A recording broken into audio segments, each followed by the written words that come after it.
नमो अरिहन्ताणम् नमो सिद्धाणम् नमो आयरीयाणम् नमो वज्झायाणम् नमो लोये सवसाहुणम्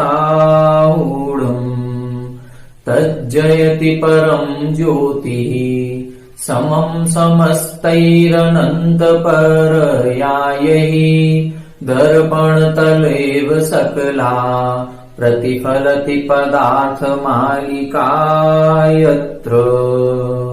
1008 मूलनायक आदिनाथ भगवान की जय।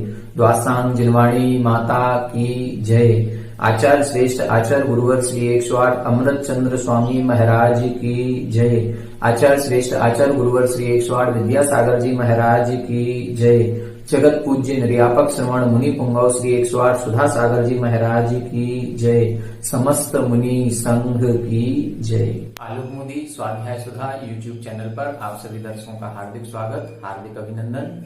पुरुषार्थ सिद्धि उपाय ग्रंथ की स्वाध्याय श्रृंखला में सम्यक दर्शन पर विशेष चर्चा की जा रही है। हमने पिछली कक्षाओं में सम्यक दर्शन के स्वरूप को, सम्यक दर्शन के भेदों को, सम्यक दर्शन की महिमा को समझा था और सम्यक दर्शन के 25 दोष और 8 अंगों को समझते हुए हम 8 अंगों में से निसंकेत अंग, निकांक्षित अंग और निर्विचिकित्सा अंग को समझ चुके हैं। आज की कक्षा में हम अमूढ़ दृष्टि अंग पर विशेष चर्चा करेंगे। अमूढ़ दृष्टि अंग क्या कहलाता है? पहले श्लोक का उच्चारण करें, फिर इसके बाद इसका अर्थ समझते हैं। लोके शास्त्राभासे समयाभासे च देवताभासे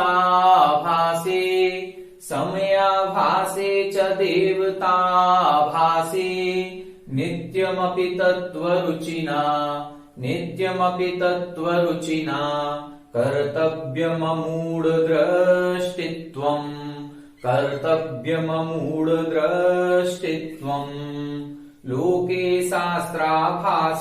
शास्त्राभासे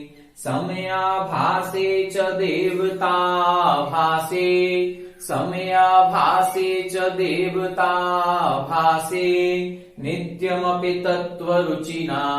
नित्यमपि तत्त्वरुचिना कर्तव्यममूढद्रष्टित्वम्। एक बार आप लोग उच्चारण करें। लोके शास्त्राभासे समयाभासे च देवताभासे नित्यमपि तत्त्वरुचिना कर्तव्यममूढद्रष्टित्वम् लोके शास्त्राभासे समयाभासे च देवताभासे नित्यमपि तत्त्वरुचिना कर्तव्यममूढद्रष्टित्वम्। देखें, यहां अर्थ बता रहे हैं। अमूढ़ दृष्टित्वम, अमूढ़ दृष्टि अंग कहा गया है। अमूढ़ दृष्टि शब्द को समझने के पहले हमें समझना होगा मूढ़ दृष्टि। मूढ़ का मतलब होता है अज्ञानी, मूर्ख, जिसको सही ज्ञान नहीं है उसको बोलते हैं मूढ़। और मूढ़ दृष्टि रखने वाला, अज्ञानी दृष्टि रखने वाला, उसका जो सोच, उसका जो दर्शन, उसके जो विचार हैं उसको बोलेंगे मूढ़ दृष्टि। और जो अज्ञानी नहीं है, ज्ञानी है या मूर्खता पूर्ण व्यवहार नहीं कर रहा है उसको बोलेंगे अमूढ़ दृष्टि। तो हमें जब भी धर्म के मार्ग पर हम कोई कार्य करें, सच्चे देवशास्त्र गुरु की शरण में जाएं, तो हमें सबसे पहले भेद विज्ञान प्रकट करना होगा। अभी तक हम भेद विज्ञान किस में प्रकट कर रहे थे? अभी तक हम कर रहे थे आत्मा में और शरीर में। अब हमें भेद विज्ञान लाना पड़ेगा, सही पहचान करनी पड़ेगी किसकी? सच्चे देवशास्त्र गुरु की और खोटे देवशास्त्र गुरु की। जो ऐसे देव, ऐसे शास्त्र और ऐसे गुरु जिनको देवों के समान मान्यता प्राप्त है लेकिन फिर भी वो सच्चे नहीं हैं, उनका स्वरूप सच्चे देव का स्वरूप नहीं है। जो शास्त्रों जैसे लगते हैं, जिनको ग्रंथ कहा जाता है, शास्त्र कहा जाता है, लेकिन उसमें सच्चे शास्त्र की परिभाषा जो कही गई है, सच्चे शास्त्र का जो लक्षण कहा गया है वो घटित नहीं होता है। इसी प्रकार से लोक में कई तरह की धार्मिक क्रियाएं हैं जो धर्म के नाम से प्रचलित तो हो रही हैं लेकिन वास्तविकता में वो धर्म नहीं है। ऐसी क्रियाओं को हमें पहचानना होगा। जैसे हम बाजार में जब जाते हैं मार्केट में, यदि हमें स्वर्ण खरीदना है तो हमें स्वर्ण सरीखी लगने वाली वस्तु जो पीतल है उसका भी ज्ञान करना आवश्यक है। केवल स्वर्ण का ज्ञान करने से काम नहीं चलेगा, स्वर्ण के साथ साथ स्वर्ण जैसा कौन सा आइटम है उसको भी देखना पड़ेगा। क्यों? क्योंकि अच्छे माल के साथ नकली माल को बेचा जाता है। इसी तरह से धर्म मार्ग में भी है, जब हमें जो नकली माल होता है वो नकली माल को असली माल के जैसा दिखा करके बेचा जाता है तो हम ठगाए जाते हैं। इसी प्रकार से धर्म मार्ग में भी जो सच्चे देव नहीं हैं, खोटे देव हैं, लेकिन फिर भी उनमें देवताओं जैसा व्यवहार किया जा रहा है तो उसको बोलते हैं देवता भासे। जो देवता नहीं है, देवता भास है, लग रहा है देवता जैसा। जो शास्त्र नहीं है, जो शास्त्र जैसे लग रहे हैं। जो गुरु नहीं है, गुरु जैसे लग रहे हैं। ऐसे देखें, लोके, लोके का मतलब होता है संसार में। संसार में शास्त्राभासे, जो शास्त्र नहीं है, शास्त्र जैसे लगते हैं, ऐसे शास्त्रों में, ऐसे कुशास्त्रों में। समयाभासी, समय का मतलब है धार्मिक क्रियाएं, जो धर्म नहीं है, धर्म जैसी प्रतीत हो रही हैं, ऐसी क्रियाओं में।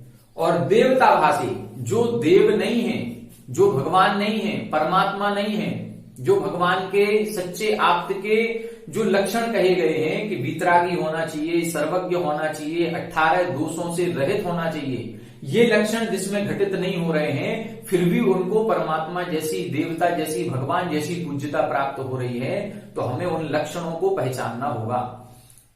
हमें सच्चे देव, सच्चे शास्त्र और सच्चे गुरु, इन तीनों के लक्षण को भी पहचानना होगा, और खोटे देव, खोटे शास्त्र और खोटे गुरुओं को भी पहचानना होगा।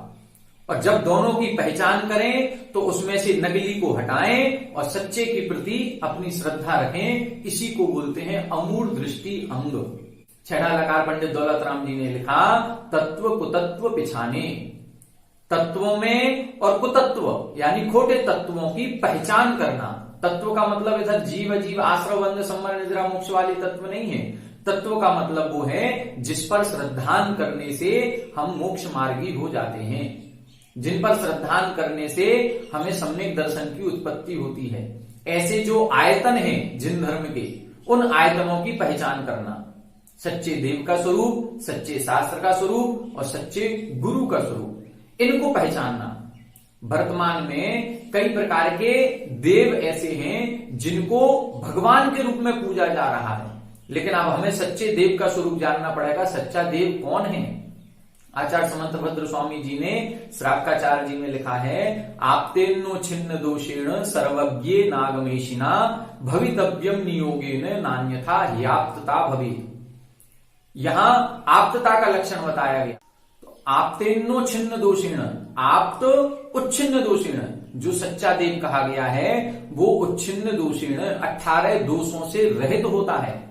18 दोष कौन कौन से होते हैं? आगे आचार्य महाराज ने अगले श्लोक में लिखा था, क्षुत पिपासा जरातंक जन्मांतक भयस्मया न राग द्वेष मोहाश्च यस्याप्तः स प्रकीर्त्यते।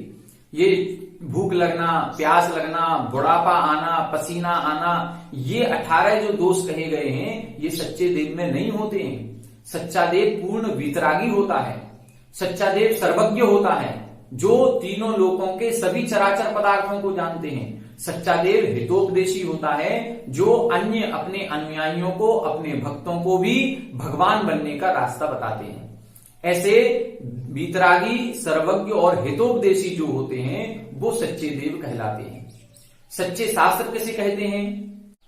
सच्चे शास्त्र उन्हें कहते हैं, जैसे आचार्य समंतभद्र महाराज ने लिखा, आप्तोपज्ञ मनुल्यंघ मद्रश्रेष्ठ विरोधकम तत्वोपदेश कृत सार्वम शास्त्रम कापत घट्टनम। कापत घट्टनम जो कुमार्ग का खंडन करने वाला है, जो सच्चे मार्ग पर ले जाने वाला है। अब हम जब शास्त्र पढ़ें तो शास्त्रों को पढ़ते समय जैसे ही हम 2, 4, 10 पेज पढ़ना शुरू करें, पहले ये देखें कि इन 10 पेजों में किस चीज का वर्णन आया है। हमें 5 पापों की तरफ ले जाया जा रहा है या 5 पापों से दूर किया जा रहा है। हम वैराग्य की ओर बढ़ रहे हैं या राग की ओर बढ़ रहे हैं। हमारी जो दृष्टि है वो पंचेंद्रिय विषय भोगों के प्रति आसक्ति को बढ़ा रही है या हमारी विरक्ति बढ़ रही है। हम साधन की तरफ जा रहे हैं या साधना की तरफ जा रहे हैं, हमें ये सारी चीजें देखनी पड़ेंगी। उस शास्त्र को पढ़ते समय हम लोग क्या करते हैं, सामान्य श्रावक जो मंदिर जी में रहते हैं, मंदिर जी में, हमारे ही मंदिर जी में अलमारियों में कुछ ऐसे ग्रंथ रखे जा रहे हैं जो हमारी बुद्धि को भ्रमित करने वाले हैं, जो एकांत पक्ष से दूषित हैं। तो ऐसे एकांत पक्ष से दूषित शास्त्रों को अध्ययन अध्यापन नहीं करना चाहिए। अब हम कैसे पहचाने कि ये एकांत पक्ष से दूषित हैं? हमें तो देखने में यही लग रहा है कि ये समयसार जी की टीका है, हमें तो देखने में यही लग रहा है ये तत्वार सूत्र जी की टीका है, ये प्रवचन सार जी है। हम कैसे पहचाने कि ये कुंद आचार्य के द्वारा लिखा गया है कि नहीं लिखा गया है, या इसकी टीका वही है जो कुंद आचार्य ने लिखी है या नहीं है? प्रथमानियों के कई सारे ग्रंथ हैं जो रखे जा रहे हैं, लेकिन हम उनको कैसे पहचाने? अब उन ग्रंथों की हमें पहचान करनी पड़ेगी कि हमारे यहाँ सबसे बड़ी पहचान है, हमारे यहाँ पंचेंद्रिय विषय भोगों से दूर हटने की चर्चा की गई है, हमारे यहाँ वैराग्य की चर्चा है, हमारे यहाँ मुनियों को नमस्कार किया गया है। अब जो ग्रंथ जिनको पढ़ते समय यदि हमें मुनि बनने की प्रेरणा ना मिले, संयम धारण करने की प्रेरणा ना मिले, विषय भोगों को भोगने की प्रेरणा मिलती हो, ऐसे शास्त्र नहीं है, वो शास्त्राभास है। हमें देखना पड़ेगा। अब ये हम पढ़ेंगे तब हमें पता चलेगा। 10-20 पेज पढ़ करके देखें और फिर देखें हमारी बुद्धि किस तरफ जा रही है। हमारी बुद्धि श्रृंगार की तरफ जा रही है, हमारी बुद्धि पंचेंद्रिय विषय भोगों को भोगने की ओर जा रही है, तो समझ लेना वो शास्त्र नहीं, वो शास्त्राभास है। अब इन शास्त्रों को हमें पहचानना पड़ेगा। हम शास्त्रों को पढ़ करके ही ये ज्ञान कर सकते हैं कि ये शास्त्र सच्चा शास्त्र है या ये झूठा शास्त्र है, या ये शास्त्राभास है, जिसमें सत्शास्त्रों के, सच्चे शास्त्रों के लक्षण घटित ना होते हों, उनको कहना चाहिए शास्त्राभास। इसी तरह से कुछ धार्मिक क्रियाएं भी होती हैं, जैसे बलि देना। बलि देने को भी कई धर्मों में धर्म माना गया। धर्म के नाम पर पशुओं की बलि दी जाती है। अब कहने को ये धर्म के नाम पर दी जा रही है, देवी को प्रसन्न कर रहे हैं, देवताओं को प्रसन्न कर रहे हैं, लेकिन ये हमारा धर्म नहीं है, ये वास्तविक धर्म नहीं है। अब हमारे यहाँ कई मंदिरों में क्षेत्रपाल, पद्मावती आदि देवी देवताओं की, जो शासन देवी देवता है, उनकी पूजा अर्चना त्रिलोकीनाथ की पूजा अर्चना के समान की जाने लगी। ये उचित नहीं है। त्रिलोकीनाथ अलग हैं और ये जो शासन देवी देवता हैं, ये शासन देवी देवता ये व्यंतर जाति के, भवनवासी जाति के देव हैं। ये शासन देवी देवता हैं। ये तो 4 गति के सामान्य देव हैं। हम मनुष्य गति के हैं, वो देव गति के हैं। वो इतने पूज्य कैसे हो सकते हैं? जैसे हम भी तीर्थंकर देव के, सच्चे देव के, जो त्रिलोकीनाथ हैं, उनके भक्त हैं, ऐसे वो शासन देवी देवता भी उनके भक्त हैं। अब हमें क्या करना है? हमें सच्चे देव की पूजा करनी है, जो वीतरागी है, सर्वज्ञ है और हितोपदेशी है। ऐसे सच्चे देव, शास्त्र गुरु की ही पूजा अर्चना करनी चाहिए, उनको ही मान्यता देनी चाहिए। यदि अन्य देवी देवता जो हमें सच्चे देव जैसे लगने लगे हैं, वो देवता भास है। कई मंदिरों में दक्षिण प्रांत में जाएंगे तो अधिकतर भीड़ इन शासन देवी देवताओं के पास ज्यादा मिलेगी और सच्चे देवी देवताओं के पास कम मिलेगी।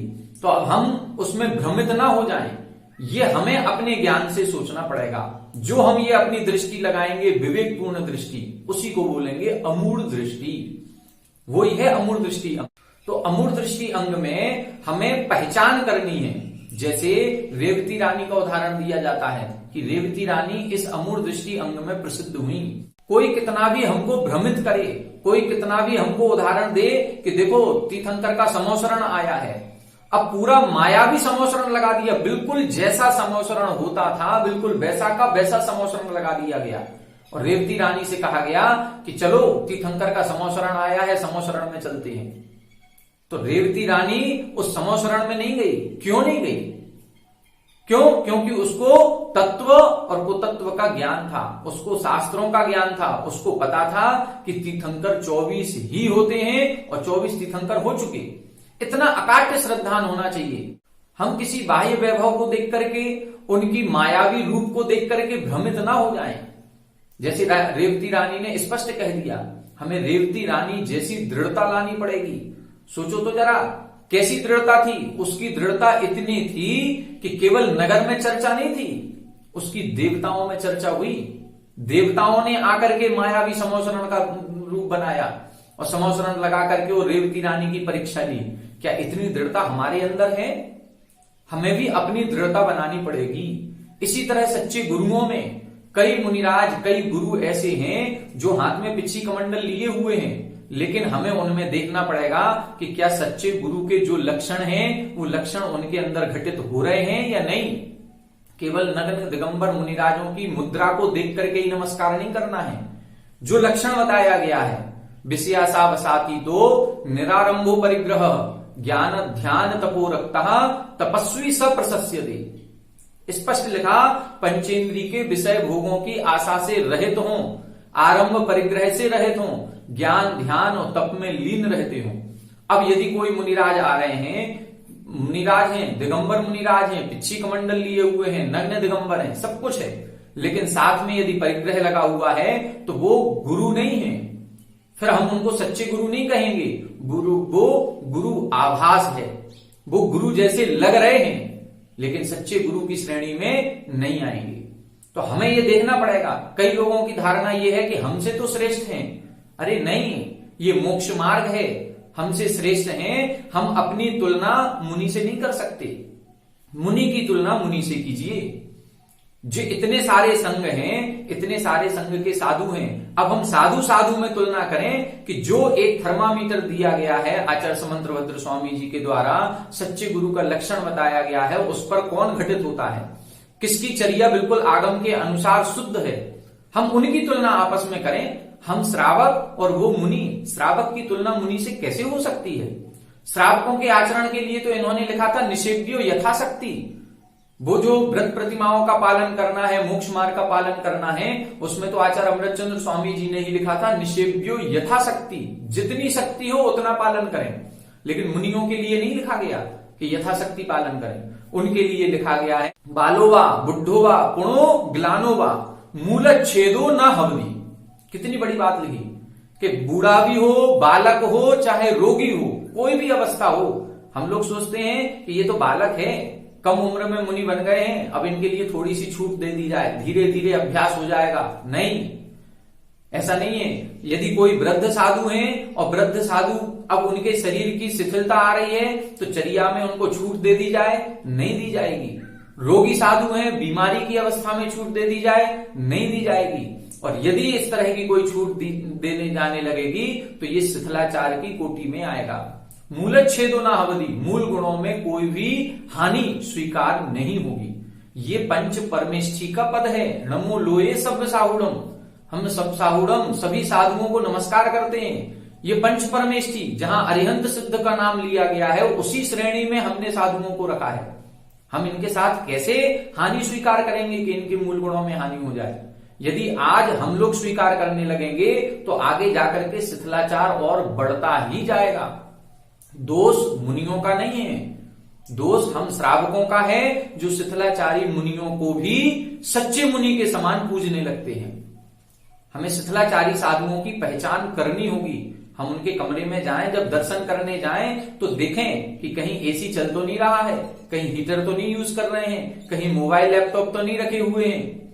यदि ये बाह्य उपकरण रखे हुए हैं, बाह्य उपकरणों का साक्षात प्रयोग करते हुए देखे जाएं, तो फिर ऐसे साधुओं की वंदना कैसे की जाएगी? ये सच्चे गुरु की श्रेणी में नहीं आएंगे। यही हमें पहचान करनी है।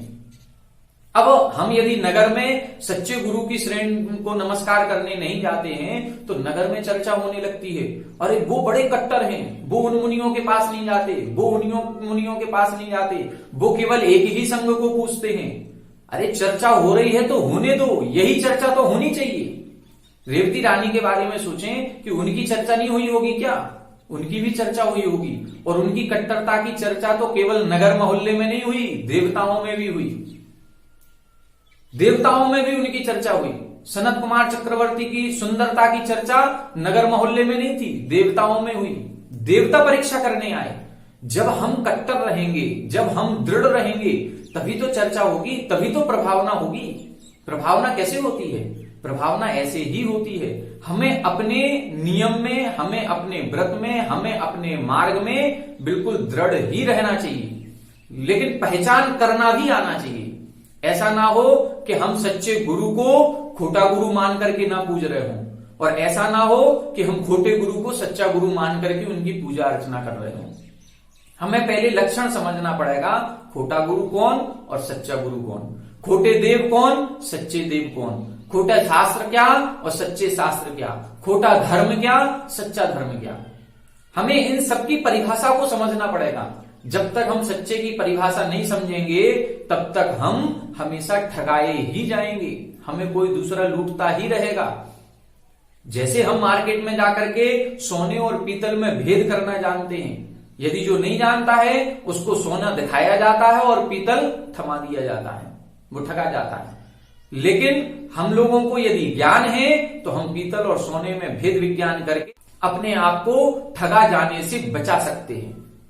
तो ये जो बहुमूल्य पर्याय, सौभाग्यशाली पर्याय हमको मिली है, इसमें सच्चे देव सास गुरु पर यथार्थ श्रद्धान करना है। यही अमूढ़ दृष्टित्वम कर्तव्यम, इसी को अमूढ़ दृष्टि तत्व कहते हैं। फिर से देखें, लोके यानी संसार में शास्त्राभासी, शास्त्रों के आभास, जो सच्चा धर्म नहीं है, सच्चा धर्म जैसा लगता है। देवताभासी, जो सच्चा देव नहीं है लेकिन सच्चे देव जैसे लगते हैं। अब कई सारे मंदिर, तीर्थ स्थान जो इतर धर्म के हैं, वो ऐसे लगते हैं लाखों की भीड़ वहां जा रही है।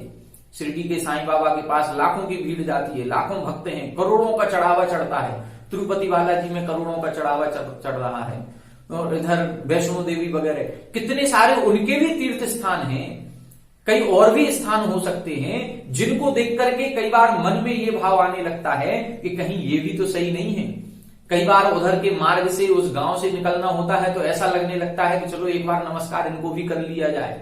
नहीं, गलत है। हमें इसी की पहचान करनी है कि सच्चे देव का लक्षण है क्या। यदि भीड़ कहीं दूसरी जगह, दूसरे रास्ते पर जा रही है तो क्या हम ज्ञानी भी उसी रास्ते पे जाएंगे? हमें अज्ञानियों की भीड़ में शामिल नहीं होना है, हमें ज्ञानी बन करके अपना रास्ता स्वयं बनाना है। हमको देख करके अन्य लोग हमारे पीछे आए कि ये है ज्ञानी व्यक्ति, वो पहचान हमको रखनी है। इसी विवेकपूर्ण दृष्टि को क्या कहते हैं? अमूढ़ दृष्टि अंग कहते हैं। आचार्य समंतभद्र स्वामी जी ने रत्नकंडक श्रावकाचार में लिखा, का पथे पथि दुखानाम का पथस्थेप्य सम्मति असंप्रक्तिरनुत कीर्ति रमूढ़ा दृष्टि रुच्यते।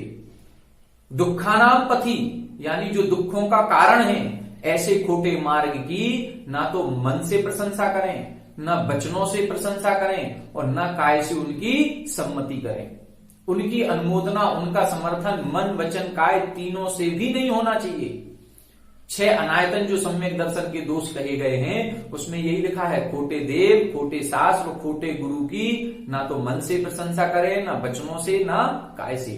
जिन मुनि जिन श्रुत बिन कुगुरादिक तिन्हें ना नमन करे हैं, इनको नमन नहीं करना है। अब क्या करें? फिर हम अदर धर्म के मंदिरों में जाएं कि नहीं जाएं? हम उनकी प्रशंसा कर लेते हैं, कई बार दोस्तों के साथ चले जाते हैं। हम तो ये सोच करके नमस्कार कर लेते हैं कि हम अपने भगवान का स्मरण करते हैं, अपना नमोकार मंत्र पढ़ लेते हैं और सिर झुका लेते हैं। नहीं, गलत बात है ये। हम नहीं जाएंगे। देखो, अपना भारत देश धार्मिक स्वतंत्रता का देश है, धर्म निरपेक्ष राज्य है। यहां कोई किसी से कुछ कहने वाला नहीं है। जब अदर धर्म वाला हमारे मंदिर में आने से कतराता है, दूर रहता है, तो हम भी कह सकते हैं कि धार्मिक दोस्ती पक्की, व्यवहार पक्का, लेकिन धर्म अपना अपना, धर्म अपना अपना। पहले हम लोग जब हॉस्टल में रहते थे तो दोस्त यारी में खर्चे करते थे, तो खर्चे होते थे तो क्या कहते थे? दोस्ती पक्की, खर्चा अपना अपना।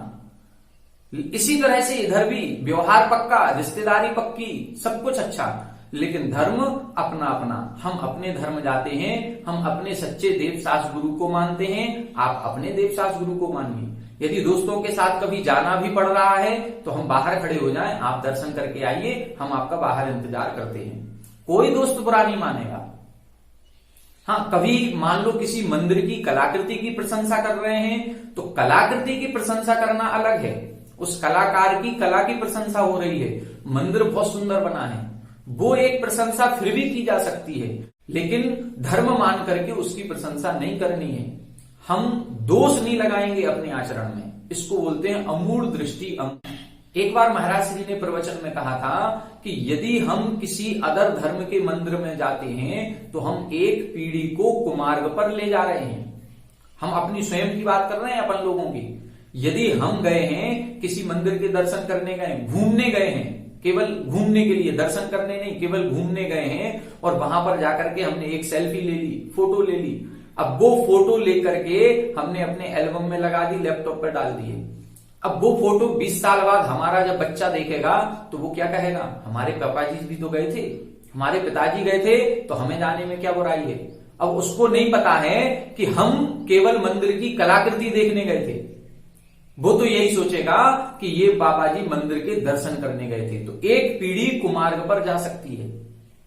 एक बार ऐसा ही हुआ था, एक कोई आचार्य संघ विहार करके कहीं जा रहा था और विहार करते समय रास्ते में कुछ रास्ता लंबा घूम करके जाना था और शॉर्ट रास्ते में एक अदर धर्म का मंदिर था। उस मंदिर के दरवाजे से यदि हम निकल जाते तो करीब 20-25 किलोमीटर का रन बच रहा था।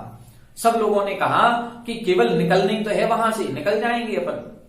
आचार्य संघ ने इतना विवेक नहीं रखा, नहीं सोच पाया उस बारे में कि इसका परिणाम क्या होगा और वहां से निकल करके आ गए। उस गेट से निकल करके इस तरफ से इस तरफ आ गए और उनका वो पैदल विहार का मार्ग बच गया उतना। लेकिन वहां पर जो कैमरामैन थे उन्होंने मंदिर के गेट पर उनकी फोटो खींची और अगले दिन पेपर में, न्यूज़पेपर में वो फोटो निकली कि दिगंबर जैन मुनिराजों ने इस मंदिर के दर्शन किए। अब क्या होगा? अब ये होगा कि जब मुनि दर्शन कर सकते हैं तो हमें दर्शन करने में क्या आपत्ति है? नहीं, ये गलत हो गया। वो नहीं गए थे दर्शन करने, वो तो केवल निकले थे, लेकिन अन्य लोगों के मन में तो यही धारणा आएगी और फिर एक खोटे मत का प्रचार प्रसार शुरू हो जाएगा। तो हमें आगामी पीढ़ी को भी इस मार्ग पर आने से बचाना है, उनको भी खोटे और सच्चे की पहचान करानी है। तो अमूढ़ दृष्टि अंग कहता है हम खोटे और सच्चे की पहचान करें। केवल वीतरागी मुद्रा को देख करके नमस्कार नहीं करें, केवल वीतरागी मुद्रा को देख करके नमस्कार नहीं करना है, उनकी चर्या को भी देखें। चर्या में शिथिलाचार तो नहीं है, ये चीज देखनी है। केवल धार्मिक क्रियाओं को, धर्म को मत देखें कि ये धर्म का बहुत हल्ला होता है, बहुत शोर होता है कि यहां जो मनोकामना की जाए वो पूरी होती है। और उस तीर्थ स्थान पर जाकर के पहले देखें कि प्रभु कौन है, वीतरागी प्रभु है क्या, वीतरागी मंदिर है क्या। यदि कोई सांसारिक, सारे जैसे उन्होंने लिखा है वनिता गदादि जुत चिन्ह चीन, यदि ऐसे हैं तो ते हैं कुदेव तिन की जुसेव सठ करत न तिन भव भ्रमण से। वो मूर्ख है जो ऐसे खोटे देव की सेवा करता है, उनकी पूजा अर्चना करता है। तो हमें इन सारी तीनों चारों चीजों में देखना पड़ेगा, खोटे शास्त्र, खोटे देव, खोटा धर्म या खोटे गुरु, ये सब कुछ आ जाएगा इसमें। सच्चे देव शास्त्र गुरु और खोटे देव शास्त्र गुरु, इनमें बीच की एक लाइन होनी चाहिए कि हम कैसे दोनों में अंतर करें। आज जितनी भी करेंसी चलती है उस करेंसी में जब नकली करेंसी आ जाती है तो हमें उसकी पहचान होनी चाहिए कि ये 2000 का नोट असली है कि ये वाला असली है। इन दोनों की पहचान होनी चाहिए। अब वो पहचान जो नकली नोट बनाता है वो कोई बहुत बड़ी पहचान नहीं रखता उसमें कि जिससे अलग से पता चल जाए ये चूरन वाला नोट नहीं है। जो नकली नोट बनाता है वो बिल्कुल एक सा बनाएगा, बिल्कुल एक सा बनाएगा। बहुत बड़े गौर से, लेंस से देखने के बाद पता चलता है कि इसमें ये लिखा है और इसमें ये लिखा है, या इसमें ये लाइन नहीं है, या इसमें ये फूल बना था, इसमें ये नहीं बना है। बड़े गौर से देखने के बाद पता चलता है। तो इसी तरह से यहां पर भी बहुत गौर से, बहुत ध्यान से देखना पड़ेगा उनकी चर्या को, उस धर्म के बारे में, उस शास्त्र को भी बड़े ध्यान से पढ़ना पड़ेगा। शास्त्र को पढ़ते समय हमें ऐसा लगेगा कि ये तो सही बात कर रहे हैं, लेकिन हो सकता है वो वर्तमान के मुनियों की अवहेलना कर रहे हों। एकांत पक्ष से दूसरे जो शास्त्र हो रहे हैं वो वर्तमान के मुनियों को नहीं मान रहे हैं, पुराने चतुर्थ काल के मुनियों को मानेंगे। तो हमें इन बातों को देखना पड़ेगा कि ये शास्त्र जो छप रहा है ये कहां से छप रहा है, कौन से ट्रस्ट से छपा हुआ है, उनकी मान्यता कैसी है। हम सबसे पहले उसका प्रकाशन देखें, कौन से प्रकाशन से ये शास्त्र छपा हुआ है, फिर उसके बाद उसको पढ़ने का प्रयास करें। इसकी टीका किसने लिखी, ये कौन से आचार्य ने लिखा, ये सारी चीजों को समझ करके फिर हमें शास्त्र का अध्ययन करना चाहिए। नहीं, यदि ऐसा नहीं करेंगे तो फिर हम भ्रमित हो जाएंगे और हमारा मार्ग कुमार्ग की तरफ चला जाएगा। ठीक है, तो लोके यानी संसार में शास्त्राभासे, समयाभासे, देवताभासे, इन तीनों में नित्यमपि तत्व रुचिना, जो तत्व रुचि वाला है, जो सम्यक दृष्टि है। देखो मिथ्या दृष्टि जीव जो होंगे वो तो सब जाएंगे, सबके चक्कर में मत पड़ो। एक ही परिवार में 5 सदस्य हैं तो हो सकता है 4 लोग अन्य साधुओं के पास भी जा रहे होंगे, लेकिन यदि हम सम्यक दृष्टि हैं, हमें अपने सम्यक दर्शन की रक्षा करनी है तो हम नहीं जाएंगे। अब कोई कितना भी कहता रहे, कितना भी लोभ लालच दे, कितना भी डराए और धमकाए, कुछ भी करे, लेकिन हमको ये देखना है हमारा सम्यक दर्शन हमारा है, हमें अपनी दृढ़ता पूरी रखनी चाहिए। तो तत्व रुचिना, उस सम्यक दृष्टि जीव के द्वारा नित्यमपि हमेशा ही अमूढ़ दृष्टित्वम कर्तव्यम, अमूढ़ दृष्टि रखना चाहिए। ये कहलाएगा अमूढ़ दृष्टि अंग। तो आज की कक्षा में हमने ये समझा कि अमूढ़ दृष्टि अंग में क्या करना है, तत्व को तत्व पहचाने, सच्चे और झूठे की पहचान करना है, सच्चे लक्षणों को पहचाने और झूठे लक्षणों को पहचाने। किस किस में पहचाने, शास्त्र में भी, देव में भी और गुरु में भी, तीनों में। और धार्मिक कुछ क्रियाएं होती हैं, उन धार्मिक क्रियाओं में भी हमें ये पहचान करनी है।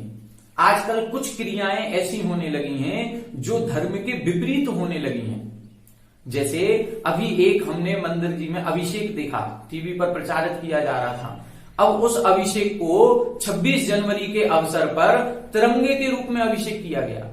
एक व्यक्ति दाहिने तरफ खड़ा हुआ, एक बाएं तरफ खड़ा हुआ और एक बीच में 3 कलश से, एक तरफ से हरे रंग की धारा छोड़ी गई, एक तरफ से केसरिया रंग की धारा छोड़ी गई, बीच में सफेद रंग की दूध की धारा छोड़ी गई और प्रतिमा जी कैसी हो गई, 3 कलर की, तिरंगा का रूप दे दिया। इसको तिरंगा अभिषेक का नाम दे दिया गया। अरे ये कहां से हमारे धर्म में आ गया? हमारे धर्म में शुद्ध जलाभिषेक है। हम धर्म में देशभक्ति को क्यों बीच में ला रहे हैं? देशभक्ति अलग चीज है, धर्म अलग चीज है। धर्म ऐसा नहीं है कि देशभक्ति को नकारता है कि देशभक्ति नहीं की जाए, राष्ट्रभक्ति नहीं की जाए। राष्ट्रभक्ति करें, लेकिन धर्म के साथ साथ नहीं करें। धर्म की क्रियाओं में वो तिरंगा लाने की क्या आवश्यकता है? ये मिथ्या क्रियाएं क्यों की जा रही हैं? क्यों इनका प्रचार प्रसार किया जा रहा है? और यदि कहीं हो रहा है तो उसका विरोध करना चाहिए और ऐसी क्रियाओं को समर्थन ना करें, ऐसी क्रियाओं से दूर रहें।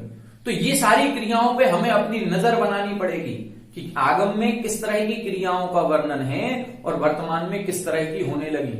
तो धर्म को मान करके गलत क्रियाएं यदि कहीं हो रही हैं तो उनसे हमें बचना चाहिए। इसी को अमूढ़ दृष्टि अंग कहते हैं।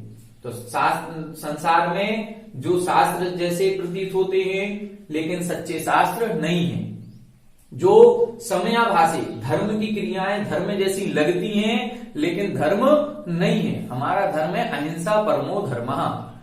जीव हत्या को कहीं भी समर्थन नहीं करेगा।